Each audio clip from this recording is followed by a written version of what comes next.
3 weeks from tomorrow, Tuesday, is the NFL trade deadline. So let's play a little buyers and sellers. Jonathan Jones is going to give us a buyer. Rand Carthon going to match them up with a player to fit that buyer's needs. So let's jump into it. We've got Rand here on set. JJ is with us as well. And JJ, got the Eagles logo behind me. You've got the defending champs that have lost 2 straight games. Why are they a seller, and who do they need? What kind of player do they need? Well, the Eagles need a couple of things. I should say, yeah. They need an edge rusher. Yeah, no, I understood what you're saying, and I think the folks at home, there was enough context around, good context clues. Everyone's smart. The Eagles need an edge rusher, and they need a cornerback. They need some help defensively. They have one of the youngest defenses in the entire NFL. A lot of their pass rushers have moved on via retirement, like Zadarius Smith earlier today, like Brandon Graham, or have gone on to other teams in free agency. Meanwhile, we know that Quinyon Mitchell is the guy on the outside at corner, but what about the other cornerback position for the Eagles? They have not been able to fill that, and it hasn't worked out for them ever since week 1, really, for the Eagles. And so because of that, those are going to be the 2 spots for the defending Super Bowl champion, the Eagles. You can talk about the offense and all the infighting that's going on. They need more personnel help on the defensive side.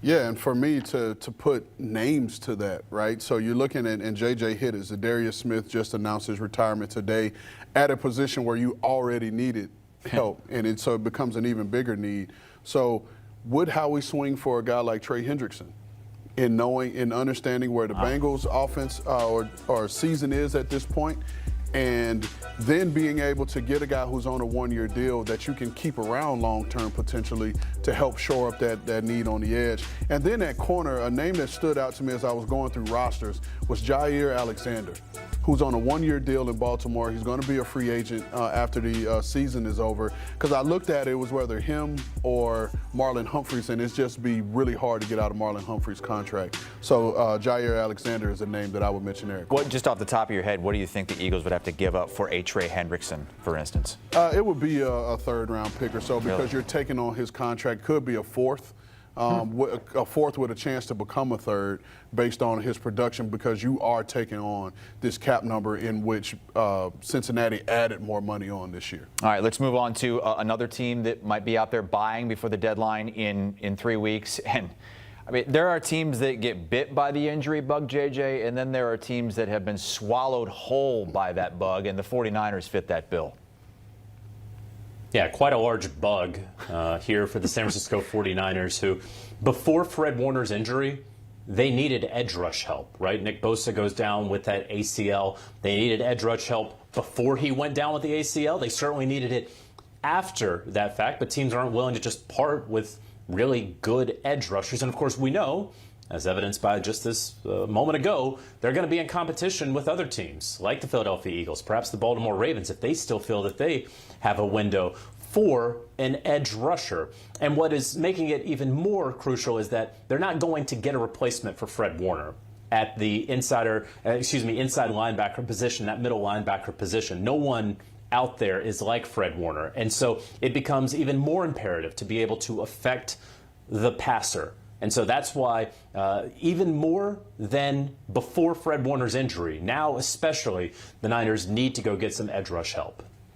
And a name I want to just have everyone keep an eye on is Arden Key, who's an outside linebacker / edge for the Tennessee Titans. Obviously, they just let go of their head coach today. He is a guy that's on an expiring contract, and he played there in 2021 where he resurrected his career playing. It wasn't for Robert Saleh, but it was under DeMeco Ryans, but it was under defensive line coach Chris Kasarik. And so that's a name to keep an eye on there, because he gives you an edge presence, but he also made his hay rushing inside, which will then allow them to continue to bring along Mykel Williams and have Bryce Huff on the field at the same time. All right, teams with injury issues like the 49ers really looking to add in maybe multiple places before this deadline 3 weeks away.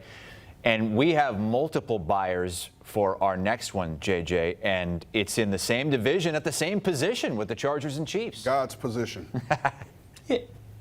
How about this? How about some running back help for both of these teams? Now, Look, it certainly seems that after their respective performances in Week 6, they don't need running back help as much. But Amari and Hampton going on injured reserve. We saw what Vidal was able to do yesterday for the Chargers.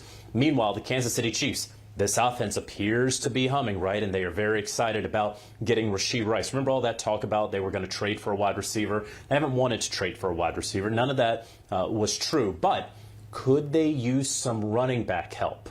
Isaiah Pacheco, we're still waiting on him to get back to that old pre-fractured fibula Isaiah Pacheco.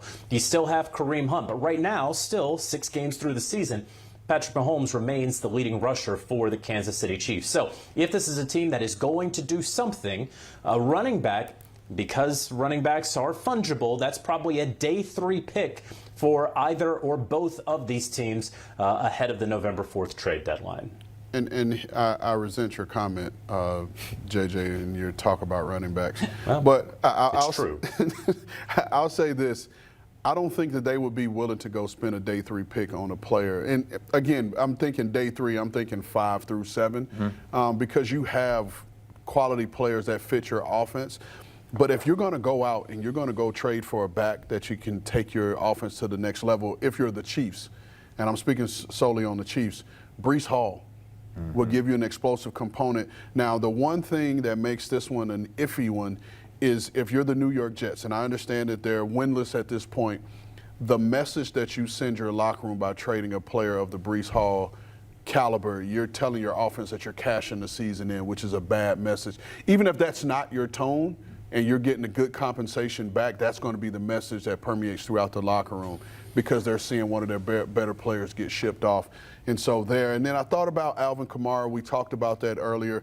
But just taking a look at the contract, you'd have to pull some magician stuff that only a guy like Kyle Harley in New Orleans is able to do to make that dead cap number go down. And so you really have to be creative to move on from him. But if the Chiefs want to swing for the fence, Breece Hall would be a name to go after. Okay, final year of his rookie deal, one of those guys in his draft class, one of the few, really, the top running back picks that hasn't signed a long-term deal. Jonathan Jones and Rand Carthon with us here, playing a little buyers and sellers 3 weeks ahead of the NFL trade deadline. You can always count on Sundays on CBS in the 1 o'clock Eastern and 4:25 Eastern time windows. Of course, we will be leading up to those games all week, previewing them, but we still have 2 more games to go this week in the NFL with our Monday night double dipper.